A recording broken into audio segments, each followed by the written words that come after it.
హైదరాబాద్లోని రంగలాల్ కుంటకు వర్చుస కార్పొరేషన్ పునరుజ్జీవం పోసింది.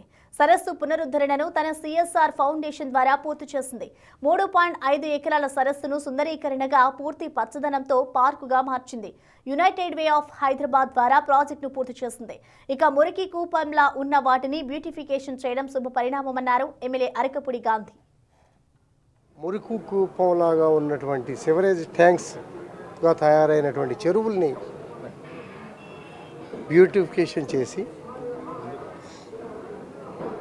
ఒక మంచి వాతావరణం తీసుకొచ్చి ఒక walking track, greenery, rain, fresh water వచ్చే విధంగా కార్యక్రమం చేయటం, వసుధ ఫౌండేషన్ సిఎస్ఆర్ ఫండ్ ద్వారా చేయటం చాలా సంతోషం. మనకి అభినందనలు, శుభాకాంక్షలు. అందరినీ కోఆర్డినేషన్ చేసి కృష్ణ గారు ఇది ఒకటే కాదు, చాలా కూడా చేశారు. నేను చెప్పా మరి, ఎందుకంటే ఇవాళ 62 చెరువులు శ్రీలింగంపల్లి కాన్స్టిట్యూన్సీలో మీ అందరికీ కూడా తెలుసు. చెరువులు చేస్తూ ఉన్నాం, ఎంత చేసినా కూడా తరగట్లే. కానీ legal problems, court litigations major, అధికారుల కోఆర్డినేషన్ చేయటంలో సమయం ఎక్కువ కేటాయించలేకపోవటం, దాంతో కొన్ని పనులు కుంటుపడతా ఉన్నాయి. నేను అందుకనే ఇందాక ఒక మాట చెప్పా, ఉన్నంత వరకు చేయటం, రేపు లీగల్గా గెలవగానే దాని ఎక్స్పెన్షన్ ఒక పార్కు గాను చేసుకొని మంచి వాతావరణం